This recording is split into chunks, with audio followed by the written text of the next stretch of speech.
প্রিয় তাওহীদ জনতা, আসসালামু আলাইকুম রহমতুল্লাহি অবরকাত। প্রিয় ধর্মপ্রাণ মুসলমান ভাই ও বোনেরা, সবাই অবগত আছেন যে আল্লাহর হাবিব সাল্লাল্লাহু আলাইহি ওয়াসাল্লাম আল্লাহর দিন প্রতিষ্ঠিত করার জন্য তার দান মোবারক শহীদ করেছে, তার শরীরের রক্ত মোবারক এই জমিনে ঢেলে দিয়েছে। ক্ষুধার যন্ত্রণায় সে পেটে পাথর পর্যন্ত বাঁধছে শুধু এই দিন, আল্লাহর দিন প্রতিষ্ঠিত করার জন্য, শুধু এই আল্লাহর দিনটাকে ছড়িয়ে দেওয়ার জন্যে।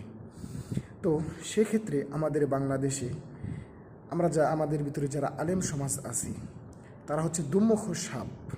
কেননা দেখেন, আজকে তারা হেফাজত ইসলাম তারা কি বলতেছে, তারা দাবি করে যে খেলাফত, ইসলামী খেলাফত।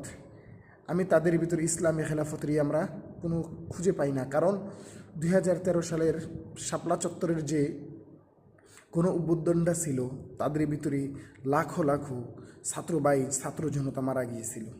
হ্যাঁ, যারা নেতা খেতা ছিল তারা কয়জন মারা গেছে, তারা কিন্তু কেউ মারা যায় নাই। তো যদি মারা যায়, আম জনতাই মারা যায়, কোনো নেতা খেতা কিন্তু মারা যায় না। এখানে তারা দাবি করে খেলাফতে মজলিস।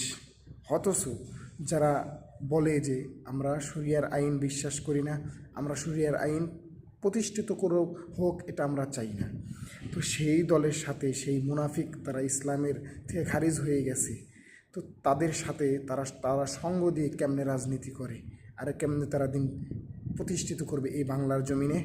হ্যাঁ, আমরা বুঝে গেছি যে আপনারা মুখোশধারী শয়তান। কেননা আপনারা দুমুখ সাপ।